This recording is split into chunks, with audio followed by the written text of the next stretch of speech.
Okay, hi again. Right, now we're going to talk about self-massage. Talked a little bit about it yesterday or the other day. It's a really great way to lengthen a flow, to relax in between moves, and to, really deepen and further your release and let go. And I talk a little bit about how, really depending on how much time you spend in a flow, will very much give you different experiences. The first half an hour of lying down and just, maybe having a little shake and a little stretch. If you were just to do half an hour's workout, which is great. And actually, I go through phases myself where really that's all I need. I'm particularly now where I'm actually very well versed in the process of letting go, depending on what I'm doing. And in particular, different times over the last year or whatever, when we found ourselves in lockdown, and I just got to the place where I was just too relaxed, honestly. And when I get to that state, there's nothing to work out. Okay, so, I don't really like being there. I actually much prefer taking a little bit of tension, a little bit of stress, and processing it and working it out. I like to go wild. Your first half hour is really going to be the stuff that you're releasing from the day.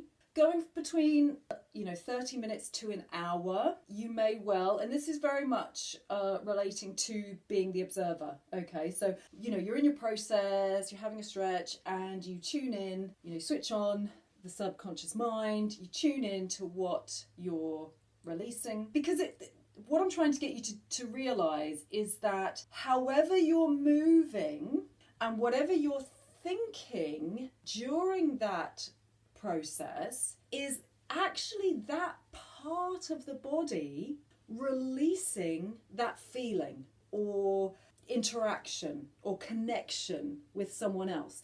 It's really, that's why it's sort of fun. It is fundamentally important, ultimately, not necessarily in really while you're beginning to find your flow. You could probably leave that bit, but it's so fundamentally important to the actual process of releasing, because the release happens when we realize, okay, when we have that realization. It's like a light bulb moment, and it's like, aha, I get it, I see, this is what I'm holding, this is what I'm carrying, I'm just going to let it go. Okay, and it's just in the process of taking it from it being stuck and in the dark, it's just a shadow, to it being, the light of awareness. Your friction, your opening, your softening, release, light pours into that cell, the shadow flushes out, and it gives you so much information. You can begin to tune into that. So self-massage is similar in that first aspect of self-massage is actually realizing that the stretch itself is a massage from the inside. Okay, so you find a good stretch, whatever that is, and it's like, oh, and you can actually move in the stretch. So, there's no need to stay stagnant in a yoga flow, because the whole process is about keeping everything moving. And even if you are staying still, it's with conscious awareness that you're choosing to, because it's a deeper let go.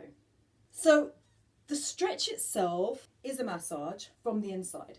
However, we can actually get really, really intricate with our little nooks and crannies and all the little cancers that we have pushed away from ourselves, to say that there's a block There's a blockage in the body. And it starts as fat. It starts as cholesterol. It's a plaque buildup.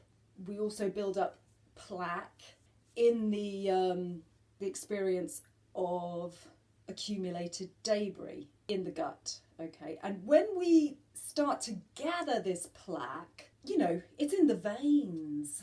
Okay, these tiny little veins, right, are getting covered with plaque from the inside. That means that the blood is not able to reach different areas in the body where we have literally then just shut down, just, you know, through our habitual patterns, you know, whatever those are. And there are lots of them. So we can begin to actually really go in deeply with the self-massage, you know, when we go in with our hands, okay? And there are certain places that we know are stagnant, okay? There are going to be our biggies, right? That could be lower back. You know, you're having a stretch. Pounding is a great way. And quite often in a stretch, like something like the plough, I will start to incorporate pounding of the lower back and down the legs. Hamstrings are seriously important, okay, and they're seriously tight, right? So I'll go down, backs of my legs, shaking out the head, opening up C1. I can activate the bowel in a really positive way just by giving it a little encouragement. The lungs are an incredible place to just start opening and softening. And as you're pounding, you might find some little sore spots. And those are quite often around the lymph nodes. So that is why one of the most important parts in yoga is the self-massage. And one of the most important areas that I recommend is the area around the chest, and in particular around the breasts. We have lymph nodes in us. Anywhere you sweat, basically, okay? Now, I know that you've been disempowered in your bodily functions, okay? And you don't like them and you don't want them, okay? You wish you didn't have to sweat and shit and piss and fart and burp, okay? But guess what? If you don't do that, right, and release all the gunk that you're continually in a stress responsive feed with, then you are going to be creating just something putrid inside. And that's why our bowels are a health indicator. So if what's coming out of your bowel in the way of gas or actual feces is unpleasant, then you know there's something pretty putrid going on inside.